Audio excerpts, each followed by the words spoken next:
I opened my phone and I read Kevin Acee's piece in the UT on Friday. As Padres season spirals, questions emerge about culture, cohesion, and chemistry. So I read it. I looked online. I saw some reaction, some of which I didn't agree with, some of which I did. So I go, maybe I'm reading this wrong. Let me go back and reread it again. So I did, and I let it simmer.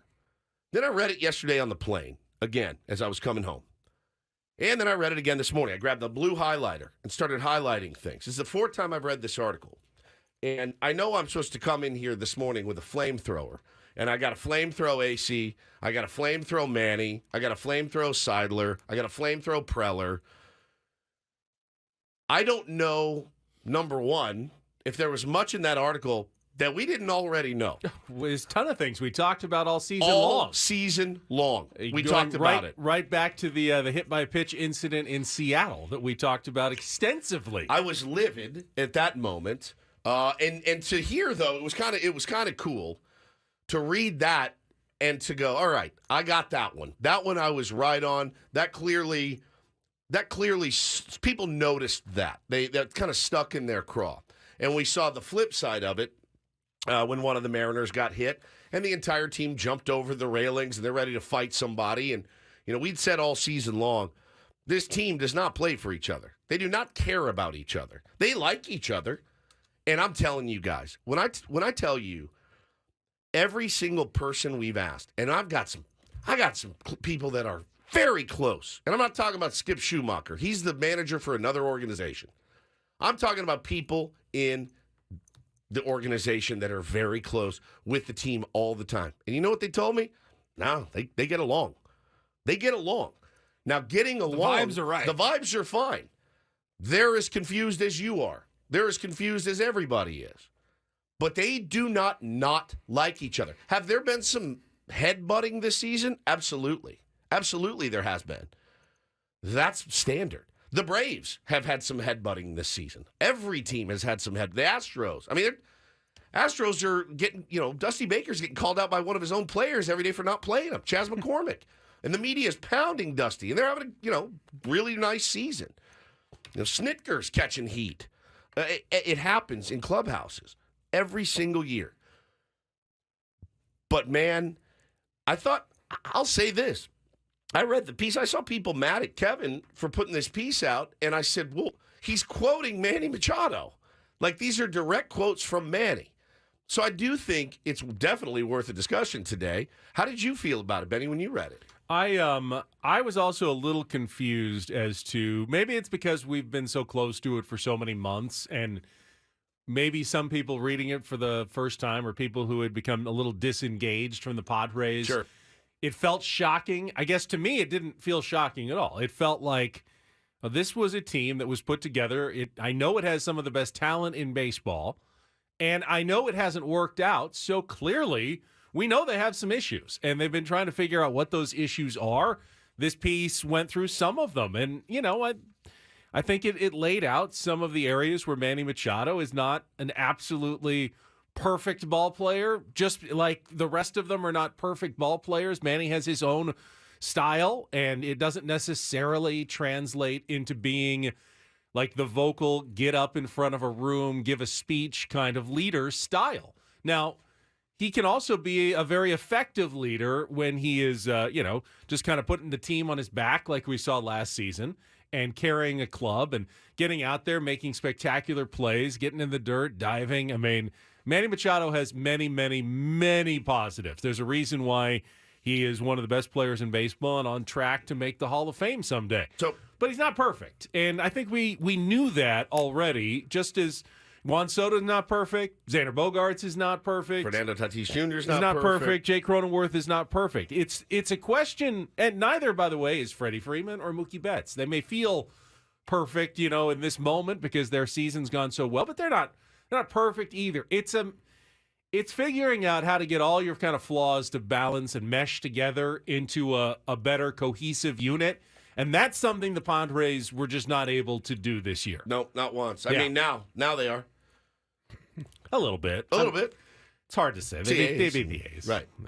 A's have beaten some pretty good They teams have. recently. I mean, who's to say if the Padres had faced the A's in April, they wouldn't have had a 4-game winning streak back in April. 100%. It's nice to face the A's. And, one of the wins came against the Dodgers, which was extra sweet. But, it's the A's. And, I don't know that they've turned a corner here or figured anything out at the end of the season. No, I mean, the pressure's off. Yeah. Number one. That's something that we were all pointing to. Every fan, as much as our fan base eats one another and attacks and guts each other, I mean, one thing we all agreed on is, they're going to play really well when the pressure's off. Everyone said that. I mean, I did not see one person that said they wouldn't.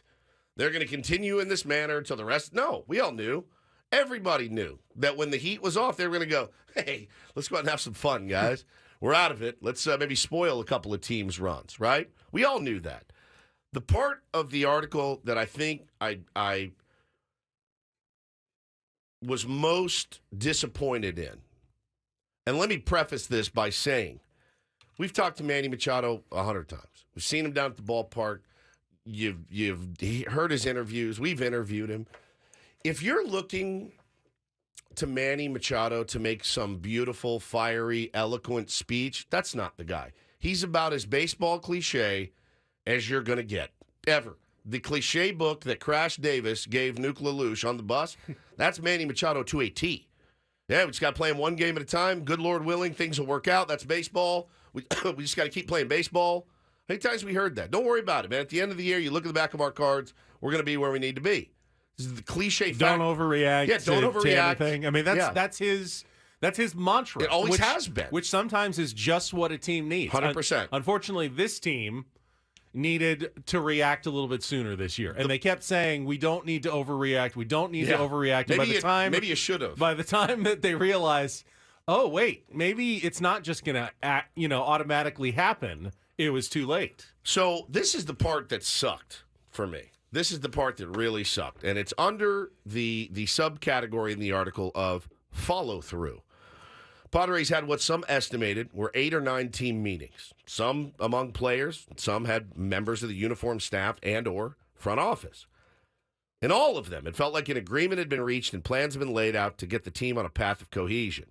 Machado was among the primary speakers in virtually all of them, and then over the ensuing days, he was among those who did not follow through on action plans. It was relayed to him the types of things that could have been disregarded included being on time to meetings and buses, pregame work, executing unselfish at-bats, and demonstrating a sense of engagement on the base paths or elsewhere. So that part to me, follow through or direction without action is just, it's nothing. That's just words. You see it all the time. You see it in any walk of life. You do it in parenting. Oh, my God. How many times have I sat Bo down, read him the riot act, and been like, it's fine. You can have ice cream. It's fine. Like, it loses weight after a while. The empty threats. Bo always says to me now, you say that I can't go, and you're just going to end up taking me anyway. He's 5. He's 5 years old, and he knows I'm full of S. So if you're in there, and you're looking around the clubhouse, and you're, name a random player, and Manny Machado says, hey, listen, we're going to get it together. We're going to work hard. We're going to do extra work. We're going to be on time. We're going to be engaged. And then he's not on time, doesn't do extra work, is not engaged. That's a problem. That's a problem. So that part to me was the most glaring part. Don't talk about it. Be about it is something that we always say. Stop talking. Stop having so many GD meetings. And don't stop talking about it. Start going out and playing up to your potential, all of you, and lead by example. So we were talking this morning before, and I know you were playing a little bit of the contrarian role, Ben, but when nobody on the Padres goes out for extra defensive work, and everybody on the Dodgers does, to counter that with what you countered with was, well, we're really good at defense. Yeah, we are. We're a good defensive team, probably better than the Dodgers. Not probably. Better than the Dodgers. Much better than the Dodgers. I'd rather be the best overall team That's than the thing. best defensive team. So for me, what that means is, what it does, it just gets everybody on the same page. We are all, the outfielders then see the infielders doing extra work. Then they think to themselves, It's the old story. I've told this story before, but it really stuck with me. And it's the old Yankee in me showing through, but it was Jeter's first spring training. And he goes out to spring training, and he's like, this is great, man. I'm gonna be the shortstop for the New York Yankees. The very end of Mattingly's career.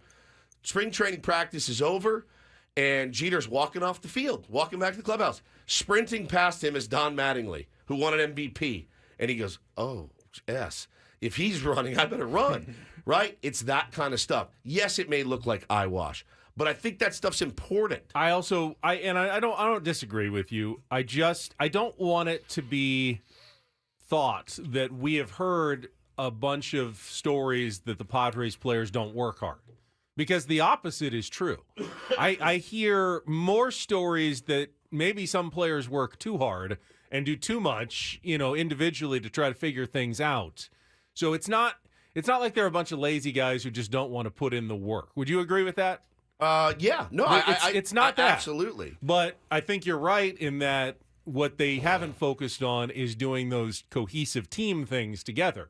Jake Cronenworth, he wasn't even mentioned, I don't think, in the piece. But for example, I know that he worked, his brains out. He may not have been taking infield that day because he was in the cage trying to figure out what was going on with his swing and putting in extra time there.